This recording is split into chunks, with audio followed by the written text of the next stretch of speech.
Hello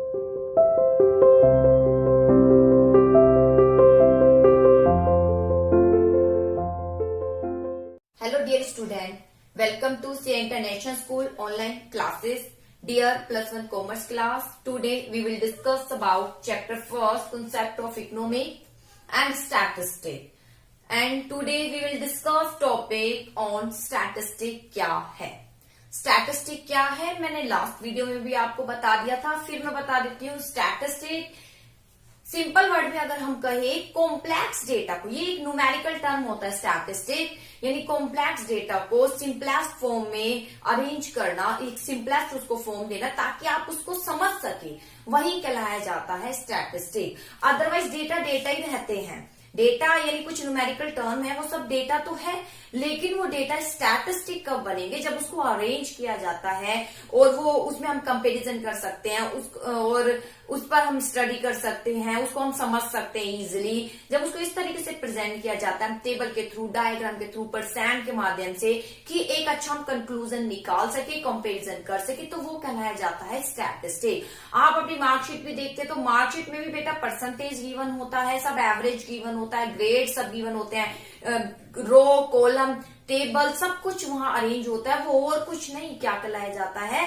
statistic कहलाया जाता है. स्टैटिस्टिक हर जगह यूज किया जाता है. इवन जब रिजल्ट आता है तो आप जो है न्यूज़पेपर में देखते हैं कि स्कूल वाले बेटा इंडिकेट करते हैं कि 95% 4 स्टूडेंट ने लिए हैं, या 90 से 95% के बिटवीन, ठीक है, यानी 95% के बिटवीन 2 स्टूडेंट है, या 80 या 89 75 से 80 के परसेंट के बिटवीन इतने स्टूडेंट है, तो और कुछ, या 80% लेने वाले 10 स्टूडेंट है, ये और कुछ नहीं, ये सब क्या कहलाया जाता है, स्टैटिस्टिक. अदरवाइज ये सिर्फ डेटा रह जाता अगर इसको हम सिस्टमेटिक रूप से, सिस्टमेटिक मैनर में हम अरेंज नहीं करते हैं.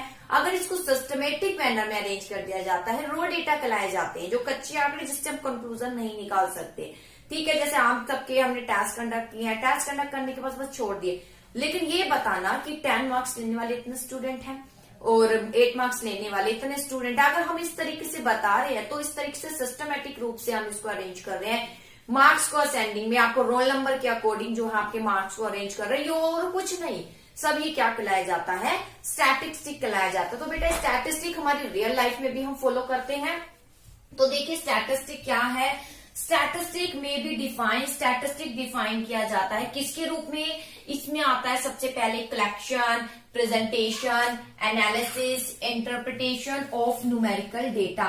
मेनली जो स्टैटिस्टिक है वो किस पर आधारित है, न्यूमेरिकल डेटा पर, यानी क्वांटिटेटिव एस्पेक्ट है स्टैटिस्टिक. इसमें डेटा होते हैं बेटा, सारे जो डेटा है स्टैटिस्टिक, जो डेटा जो होते हैं, जब हम उसको अरेंज कर देते हैं, उसको कलेक्ट करते हैं, प्रेजेंट करते हैं, एनालाइज करते हैं, इंटरप्रिटेशन करते हैं, तो वो किसका रूप बन जाता है, स्टैटिस्टिक का. किसका रूप बन जाता है, स्टैटिस्टिक का रूप बन जाता है.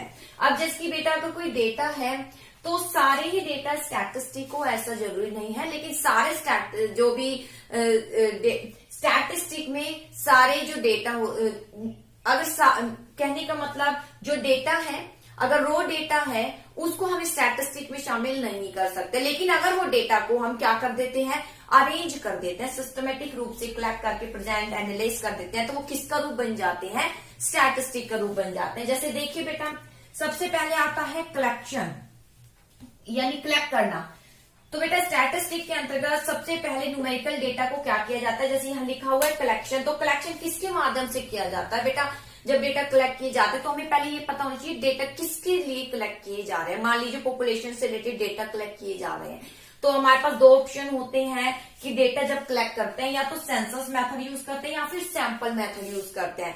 सेंसस में क्या होता है, हर एक व्यक्ति से हम वेरिफिकेशन करते हैं, उनसे डेटा कलेक्ट करते हैं, तो वो कहलाया जाता है मेथड सेंसस. सैंपल होता है सबसे ना लेकर हम केवल उसमें से कुछ ही व्यक्तियों से पूछते हैं, जो भी हमारी इन्वेस्टिगेशन है, तो वो कहलाया जाता है सैंपल. मान लीजिए आपकी क्लास है, तो आपकी क्लास में बेटा कोई भी टेस्ट, हम ओरल टेस्ट कंडक्ट कर रहे हैं, तो हर एक स्टूडेंट से हम उससे डेटा, हम हर एक स्टूडेंट्स की टर्न आ रही है, हर स्टूडेंट से हम उसके बारे में पूछ रहे हैं, तो वो कौन सा मेथड कहलाया जाएगा, सेंसस। वहीं अगर ये देखना है कि आज क्लास में लर्न करके आए हैं नहीं या नहीं बच्चे, तो इसके लिए क्या करते हैं, कुछ बच्चों को हम खड़ा करते हैं, उससे हम पूछते हैं, तो अगर वो आंसर दे देते हैं तो इट मींस हम क्या कंक्लूजन देते हैं कि आज जो है बच्चों को लर्न है। या अगर कोई सी बच्चे, अगर हम देखना है कि क्लास का आईक्यू लेवल क्या है, तो उसके लिए हर बच्चे से ना पूछकर क्या किया जाता है, अगर पूरे स्कूल में ऐसा वेरिफिकेशन चल रहा है तो हर क्लास का आईक्यू लेवल देखना है, तो क्या किया जाता है, अब हर बच्चे से तो पूछना वहां पॉसिबल नहीं होगा क्योंकि टाइम वेस्ट होगा, तो इसके लिए क्या किया जाता है, क्लास में से किसी से भी रैंडमली रूप से एक किसी भी बच्चों को खड़ा करके उनसे कुछ क्वेश्चन पुट अप कर दिए जाते हैं। अगर वो सही आंसर देते हैं मोस्टली, तो इट मीन्स आईक्यू लेवल वहां ठीक है, बच्चे इंटेलिजेंट है, ये इसको इंडिकेट करता है। इसके बाद आपकी बात आता है organisation of data. Organisation of data, बेटा पहले तो स्टैटिस्टिक्स के अंतर्गत हमें भी किसी की भी स्टडी करनी है, ठीक है, मान लीजिए किसी पॉपुलेशन की स्टडी करनी है या फिर इंटेलिजेंस लेवल का अध्ययन करना है स्टूडेंट्स की, कुछ भी स्टडी अगर हमें करनी है तो सबसे पहले हम कलेक्शन करते हैं कि किस तरीके से कलेक्ट करना है, सेंसस मेथड यूज करना है या सैंपल। फिर इसके बाद आता है ऑर्गेनाइजेशन, यहाँ नहीं है बट उसके बाद कलेक्शन के बाद बेटा ऑर्गेनाइजेशन आता है। तो ऑर्गेनाइजेशन में मेनली क्या होता है, टैली बार इसमें यूज किया जाता है। टैली बार यानी ऑर्गेनाइजेशन डेटा को ऑर्गेनाइज किया जाता है, व्यवस्थित किया जाता है, इसमें टैली बार भी यूज किया जाता है। टैली बार मतलब जैसे कि आपको पता है 10 मार्क्स लेने वाले 5 स्टूडेंट है, तो टैली बार आप कैसे यूज करते हैं, 1 2 3 4 और ये 5, इस तरीके से भी यूज किया जा सकता है, इस तरीके से भी प्रेजेंट किया जा सकता है। इसके बाद आता है प्रेजेंटेशन ऑफ डेटा, डेटा को प्रेजेंट करना। फिर जब हमने ऑर्गेनाइज कर लिया है, ऑर्गेनाइज करने के बाद हम उसको प्रेजेंट करते हैं किसके रूप में, एक टेबल के रूप में, ग्राफ के रूप में उसको शो कर देते हैं, तो ये प्रेजेंटेशन कहलाया जाता है। फिर एनालिसिस ऑफ डेटा, इसके अंतर्गत क्या किया जाता है, अगर जरूरत है तो कुछ परसेंटेज जैसे कि एवरेज निकाल दिया जाता है, उसके थ्रू शो किया जाता है। जैसे आपकी मार्कशीट है तो बेटा वहां एवरेज दिया होता है, टेबल एक बनी होती है, उसमें रो कॉलम सब होते हैं, उसमें आपके मार्क्स भी गिवन होते हैं, आपके सब्जेक्ट भी गिवन होते हैं, और कुछ नहीं, ये सब स्टैटिस्टिक का ही रूप है। फिर लास्ट आता है interpretation of data. Interpretation of data means अगर जरूरत है तो उसमें डिग्री देख ली जाती है रिलेशनशिप की, कि दो अगर डेटा है तो उसमें कैसा रिलेशन है। जैसे मान लीजिए आपके पास 2 डेटा आपने कलेक्ट किए हैं, प्राइस का और डिमांड का, तो अगर इनका रिलेशन देखे तो नेगेटिव रिलेशन आता है। प्राइस जब इंक्रीज होता है तो क्वांटिटी डिमांड क्या हो जाती है, डिक्रीज हो जाती है। और कुछ नहीं, यहाँ रिलेशन भी पता चल जाता है कि डिफरेंट वेरिएबल में क्या रिलेशन है, ठीक है बेटा। इसके बाद आता है स्टैटिस्टिक के फीचर क्या है। तो बेटा स्टैटिस्टिक को डिफाइन किया जाता है, स्टैटिस्टिक मतलब डेटा को कलेक्ट किया जाता है, प्रेजेंट किया जाता है, एनालाइज किया जाता है, इंटरप्रेट किया जाता है। जो न्यूमेरिकल डेटा है उसको कलेक्ट करने के लिए सेंसस सैंपल मेथड यूज करते हैं। फिर ऑर्गेनाइजेशन, डेटा को ऑर्गेनाइज किया जाता है, यानी रोज जो डेटा होता है उसको एक व्यवस्थित रूप दिया जाता है। फिर उसको प्रेजेंट किया जाता है, प्रेजेंट में मेनली रूप से उसको कैसे प्रेजेंट किया जाता है, ग्राफ के रूप में प्रेजेंट किया जाता है। टेबल का कार्य मेनली यही हो जाता है, फिर उसको ग्राफ का रूप दिया जाता है। इसके बाद एनालिसिस ऑफ डाटा, फिर अगर किसी परसेंटेज की जरूरत है तो ये भी किया जाता है, एवरेज भी निकाला जाता है। अगर रिलेशनशिप भी बताने की जरूरत है तो रिलेशनशिप भी बताया जाता है। जैसे आपके मार्कशीट में लिखा होता है पास है, फर्स्ट डिवीजन है, तो सब कुछ नहीं, ये कंक्लूजन दे देता है, एक तरीके से इंटरप्रिटेशन ऑफ डेटा कंक्लूजन निकाल देता है। तो ये सब स्टैटिस्टिक का पार्ट है, सभी को स्टैटिस्टिक बोलते हैं। अब आता है फीचर क्या है स्टैटिस्टिक के। तो सबसे पहले फीचर है एग्रीगेट ऑफ फैक्ट। जो स्टैटिस्टिक है बेटा एग्रीगेट ऑफ फैक्ट है, यानी जो न्यूमेरिकल डेटा है उसका एग्रीगेट है। सिंगल डेटा को हम स्टैटिस्टिक नहीं कह सकते, एग्रीगेट होना चाहिए, और एग्रीगेट के साथ उसमें होना चाहिए कंपेरिजन। क्या होना चाहिए, कंपेरिजन, तब हम कहेंगे स्टैटिस्टिक, तब हम क्या कहेंगे, स्टैटिस्टिक, ठीक है। जैसे कि मान लीजिए आपके मान लीजिए अगर हम ये कहते हैं कि कॉलेज में 500 स्टूडेंट है, केवल मैं ये ना लिखती हूँ कि कॉलेज में 500 स्टूडेंट है, तो बेटा इसको स्टैटिस्टिक की संज्ञा नहीं देंगे जब तक इस पे कुछ कंपैरिजन के लिए हम दूसरा डेटा नहीं ले आते। जैसे मैंने ये बोल दिया कि मान लीजिए अहिर कॉलेज है, उसमें 500 स्टूडेंट है, वहीं केएलपी कॉलेज है, वहां 600 स्टूडेंट, तो उसे हम कहेंगे स्टैटिस्टिक है। अकॉर्डिंग टू स्टैटिस्टिक, उसे उन डेटा को हम स्टैटिस्टिक कहेंगे। डेटा तो है, न्यूमेरिकल टर्म है, लेकिन एक्चुअली रूप से इकोनॉमिक्स में उसको बोलेंगे हम स्टैटिस्टिक। ठीक है, जैसे मान लीजिए मैं लिख देती हूँ 500 स्टूडेंट है कॉलेज में, तो ये बेटा केवल डेटा रहेंगे जब तक मैं इसमें कुछ कंपैरिजन के लिए आगे डेटा नहीं कर देती। मान लीजिए इसको थोड़ा इंटरप्रेट कर देती हूँ 500 से, जैसे कि मैं बोल देती हूँ 500 स्टूडेंट हैं, जिसमें मान लीजिए आर्ट साइड से भी, आर्ट के भी हैं, आर्ट के 200 है, ठीक है, कॉमर्स के 100 है, आगे साइंस के 200 है। तो अब बेटा आप कंपैरिजन कर सकते हैं कि कहाँ कितने ज्यादा है, तो तब ये बनेंगे स्टैटिस्टिक। तो बेटा स्टैटिस्टिक के लिए एग्रीगेट होना जरूरी है, एग्रीगेट के साथ कंपैरिजन होना जरूरी है, ताकि हम कंक्लूजन निकाल सके। अगर कंपैरिजन नहीं है, कंक्लूजन नहीं निकाल सकते, तो स्टैटिस्टिक का रूप उसे नहीं देंगे। अब आता है न्यूमेरिकल एक्सप्रेस। बेटा इसके लिए न्यूमेरिकल का होना जरूरी है, जैसे मैंने अभी बोला, न्यूमेरिकल टर्म में ही है। क्वालिटेटिव एस्पेक्ट को हम स्टैटिस्टिक नहीं कहेंगे, ये नहीं कहेंगे कि दो में अगर कंपैरिजन कर रहे हैं, रोहित ज्यादा लंबा है और मोहित छोटा है, ऐसा नहीं कहेंगे। रोहित मोहित से ज्यादा लंबा है, वो स्टैटिस्टिक नहीं है जब तक हम उसको एक क्या नहीं दे दे, एक न्यूमेरिकल टर्म नहीं दे। चाहे हाइट लिख देते हैं, रोहित है मोहित है, कि रोहित की हाइट क्या है और मोहित की हाइट क्या है, जब तक हम ये नहीं कह देते तब तक न्यूमेरिकल एक्सप्रेस इसको तब तक जो है स्टैटिस्टिक ये नहीं बनता।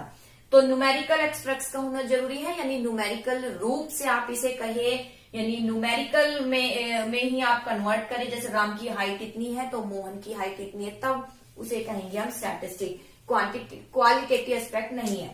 Affected by multiplicity of causes, अनेक प्रकार के किससे प्रभावित होता है, ये कॉजेज से प्रभावित होता है। अनेक प्रकार के किससे प्रभावित होता है, कॉजेज से।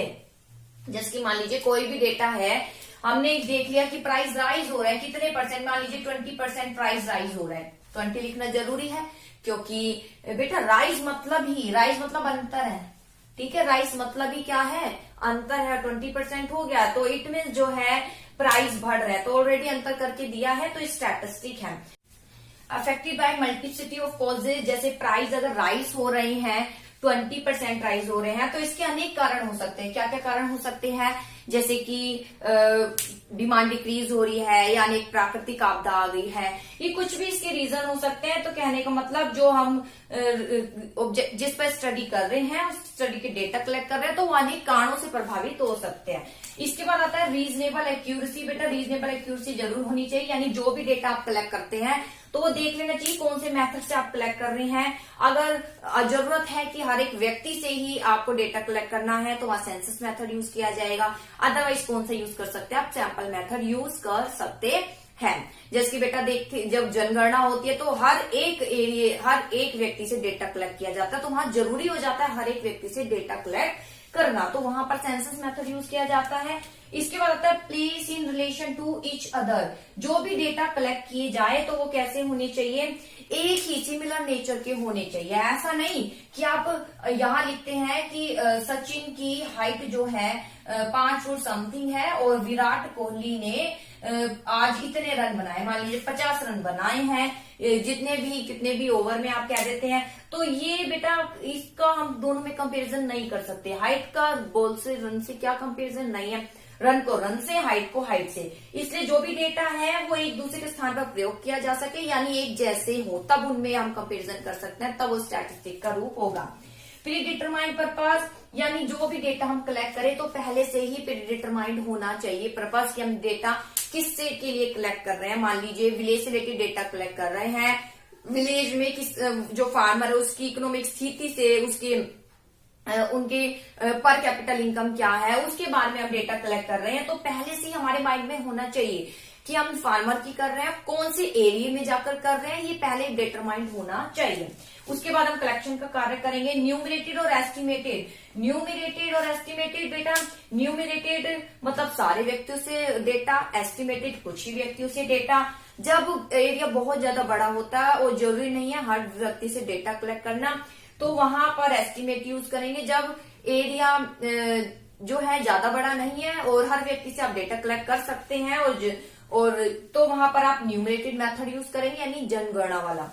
अब आता है collected in a systematic manner. बेटा जो स्टैटिस्टिक है उसकी फीचर ही सबसे बड़ी ये है कि कॉम्प्लेक्स डेटा को सिस्टमेटिक मैनर में प्रेजेंट करता है, ताकि हम इसको समझ सके, कंपैरिजन कर सके। जब तक हम उसको समझेंगे नहीं, कंपैरिजन नहीं कर पाएंगे, तो वो स्टैटिस्टिक नहीं है। स्टैटिस्टिक है ही क्या? स्टैटिस्टिक मतलब जो रो डेटा है उसको इस तरीके से अरेंज करना कि हमें एक सुंदर सा वो प्रदर्शित हो, देखते ही हम कंक्लूजन निकाल सके और कहीं ना कहीं हम उसको कंपैरिजन कर सके, जैसे टेबल के थ्रू शो करना, ग्राफ के थ्रू शो करना, और कुछ नहीं। ये सब क्या कहलाया जाता है? स्टैटिस्टिक इन सिस्टमेटिक मैनर। तो स्टैटिस्टिक में जो न्यूमेरिकल डेटा है वो हमेशा किसमें इंडिकेट किए जाते हैं? सिस्टमेटिक मैनर में। आई होप टॉपिक समझ आया होगा। ओके बेटा, थैंक यू।